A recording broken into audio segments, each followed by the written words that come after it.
In today's video, I'm going to take you on a walking tour of my current home in New York City and share with you insider biohacking techniques to boost your focus and your productivity and reduce your stress, based on research from my new book. Welcome to Becoming Unstoppable, lifestyle hacks for your body, mind and business. A couple of times a week, I'll go on what I call one of my random adventures, pack my backpack, stick my headphones in, and simply let my soul take me wherever the hell it wants to go. Today, I'm off to one of my favorite places in the world, which is Bryant Park and the New York Library. Now, my quickest route is straight through Times Square. Times Square can be an absolute assault on all of the senses, which leads me to productivity hack number 1. Because I like to make the best use of my time, I'll listen to a podcast on my way on one specific topic that will help me fulfill my goals for the day, whether it's on marketing, biohacking, or psychology. Then, before I start my day, I'll write down what I learned and what I can practically apply immediately, or ideas that I can apply later that work towards my big goals.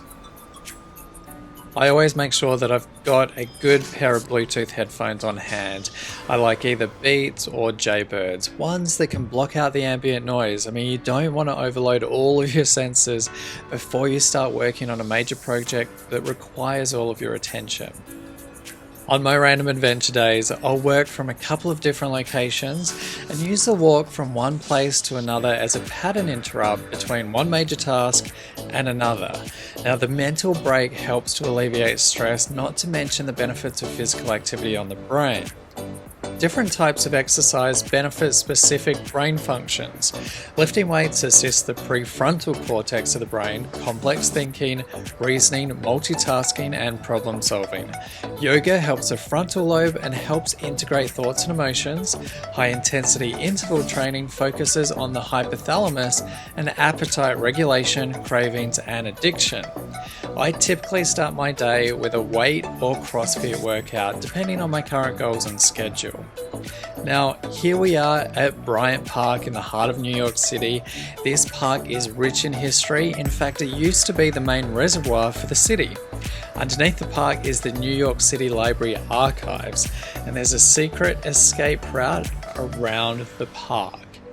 To get focus for the day, my morning routine consists of a strong black tea. Black tea contains L-THEANINE, and L-THEANINE reduces anxiety, promotes relaxation without sedation, and enhances attention. Now, this well-researched nootropic is unknowingly ingested by millions of people on a daily basis via tea. As an amino acid, it's been used to improve brain health, anxiety, and attention for thousands of years. Research has also discovered that while it's not as powerful as prescription drugs like Xanax, L-THEANINE can promote relaxation and calmness under resting conditions. I'll either have it via tea or supplements from the vitamin store. It makes a huge difference in being able to focus for hours on end. When working remotely, I make use of EVERNOTE for brainstorming. I've used it for close to 6 years now. It's where I keep my overview for all of the major projects that I've got going on. I use it on my laptop, or I use it on my mobile device when I'm walking and I'm listening to podcasts.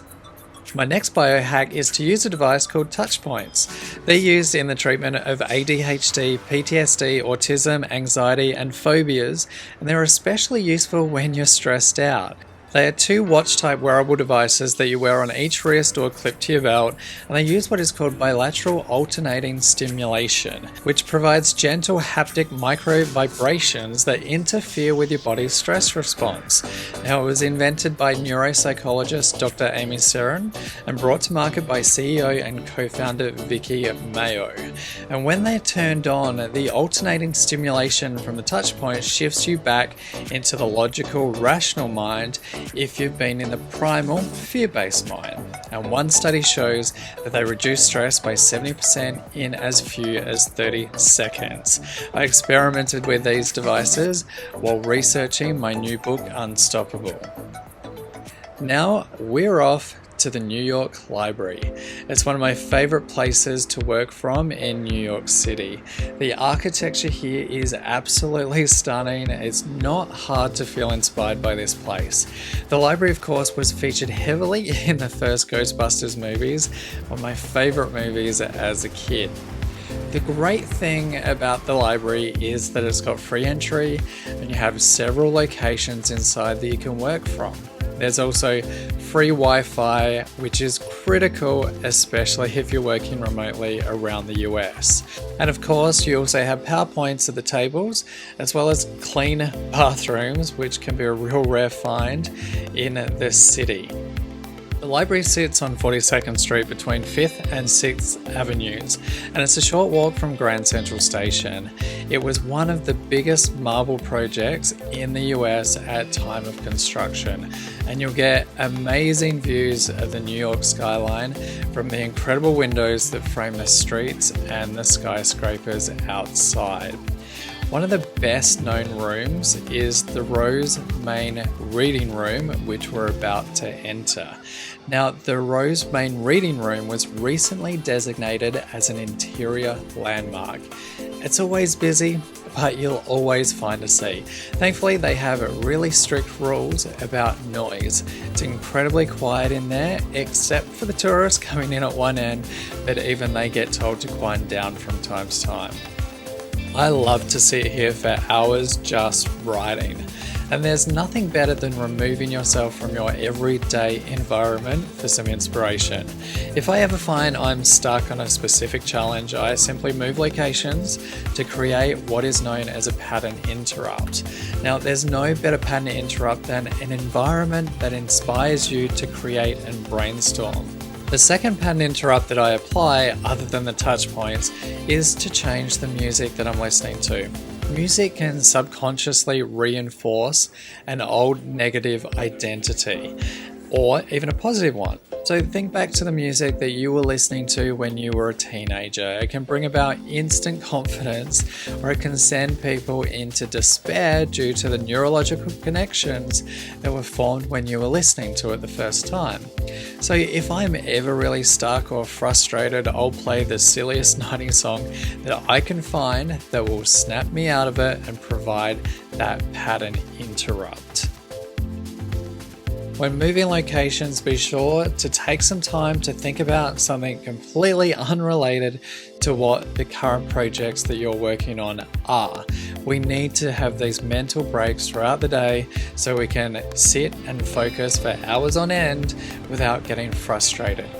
Now, by the end of the day, Bryant Park is absolutely bustling with workers desperately trying to catch some sun, which can be pretty rare in New York. In winter, this is by far one of the best places to come and visit. It's absolutely stunning when it's covered in snow, and there are indoor cafes and an ice rink that replaces the lawn. There are even free movies here in summer. So there you have it, a walking tour of New York City with my top biohacking and productivity tips to help you get more done in less time. Now, if you'd love to have more energy, increase your focus and boost your productivity, head over to areyounstoppable.com to find out which identity type you are and what you can do to become unstoppable in business and in life. Enjoy the city, take care, and I'll see you next time.